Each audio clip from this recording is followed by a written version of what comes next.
Viewers, welcome back to my channel. In this video, a problem is solved on ascertainment of the cash price.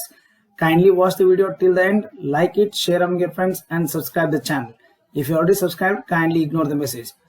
If you have any comments of the video, please put your comments in the comment box. The question is, Patil Transport Company of Belagavi purchased a vehicle on the hire purchase system. The terms of the payments are as follows. On 1/1/2010, on signing the contract, rupees 16,000. On 31st/12/2010, the first installment rupees 22,400. On 31st/12/2011, second installment rupees 20,800. On 31st/12/2012, third installment rupees 19,200. On 31st/12/2013, fourth installment rupees 17,600. Depreciation is charged at 20% per annum on the reducing balance method. Interest is to be calculated at 10% per annum. Ascertain the cash price of the vehicle. Now let's move to the green board. In this problem, we have not provided with the cash price of the asset, but however we are provided with the installments, and we have also provided the rate of interest, and we have also provided with the rate of depreciation. Here the rate of interest is given as 10%, whereas the rate of depreciation is 20%. So now we need to find out the cash price of the asset. So ascertainment of cash price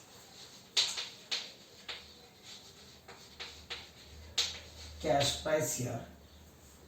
So now there is no need of writing the outstanding column as we have recorded in the previous problem.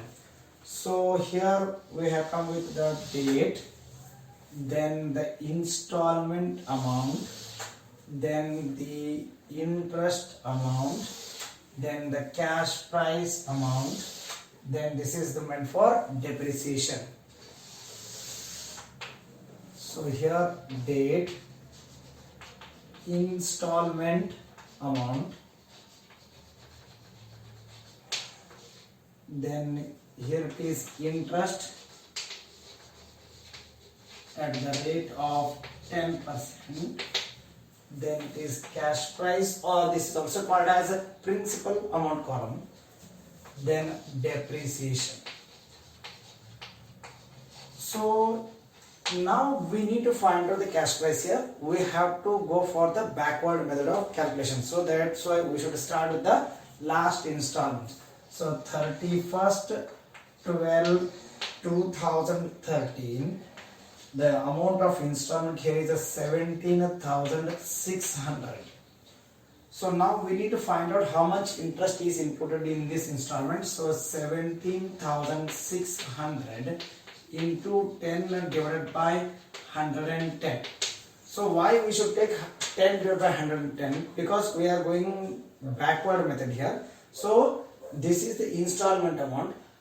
10 rupees is the interest, whereas 100 rupees is the principal. The total installment due will be 110 because we have given the installment here.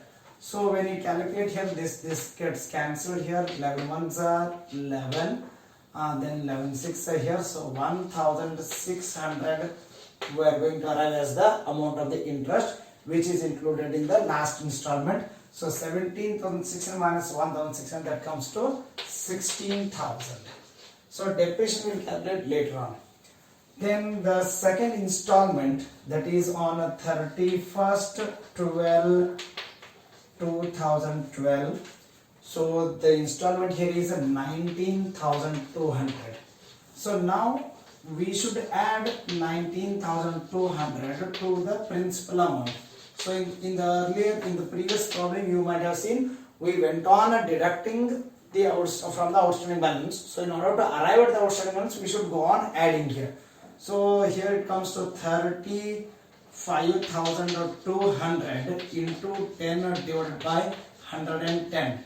So this gets cancelled here. So 11 ones are, 11 threes are, then 11 twos. So 3,200 rupees we are going to have as the interest here. So here it comes to again 16,000 here.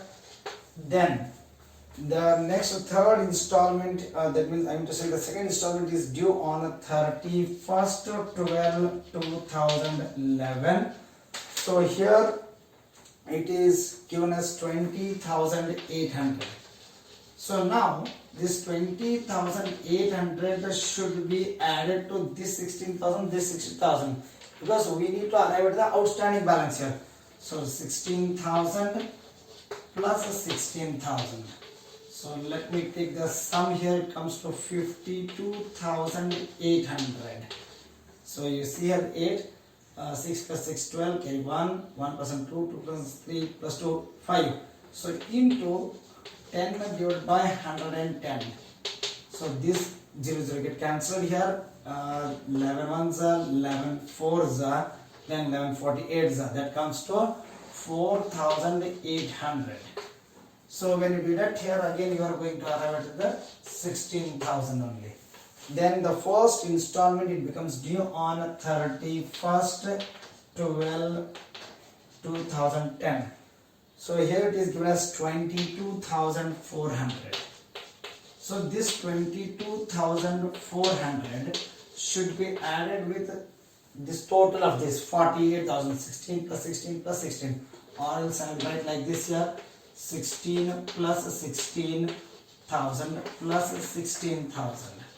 So we are going to arrive at 70,400 into, let me write here, 70,400 into 10 divided by 110.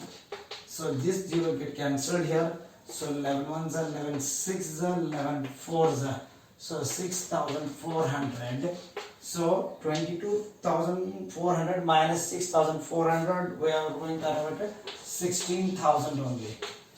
Then the down payment, it is paid on 1/1/2010. So 16,000, which does not include any interest here. So let us put a dash here, 16,000. So now let us take the total here. Here 6 plus 2 8 plus 8 16 plus 4 20, carry 2 here, 8 6 plus 2 8 8 plus 2 10 10 plus 9 19 plus 7 26, carry 2 2 1 3 3 2 is 5 5 plus 2 7 7 plus 1 8 8 plus 1 9. So 96,000. So now this here it comes to 80,000 here in this column. This is cash price here. So now you see here 6 plus 2 8 8 plus 8 16 plus 4 20, carry 2 2 plus 6 8 8 plus 4 12 12 plus 3 15 15 plus 1 16. So now if you calculate, so 96,000 minus 16,000 will be 80,000 only. So the rate of depreciation is given as 20% here. So 80,000 is the now cash price of the asset. So we should deduct depreciation for first year. So 20% of 80,000, which comes to rupees 16,000. So when you subtract here, you get 64,000. Similarly, less depreciation for second year, again 20% of 64,000. So it comes to 1/5 here. So 5 ones are 5, 5 twos are 12,000, 5 ones are 5, 12. So 5 twos are 10, 5 eights are, so 12,800. So 200, carry 1 here, 4 minus 3 1. So 51,200. Again less depreciation for the third year, 20% off 51,200. That is nothing but 1/5 here. So 5 ones are 0, 5 twos are 10, 5 fours are. So now 6, carry 1 minus 3 9. So 1 minus 1 0, 40,960. Less for fourth year, Again 20% of 40,960. 5 8s are 40, 5 1s are 5, 5 9s are 5 2s are. So here 8 carry 1, 61 minus 10, 6 carry 1, 9 minus 2, 7, 32,768 is the outstanding balance at the end of the 4th year. Thank you.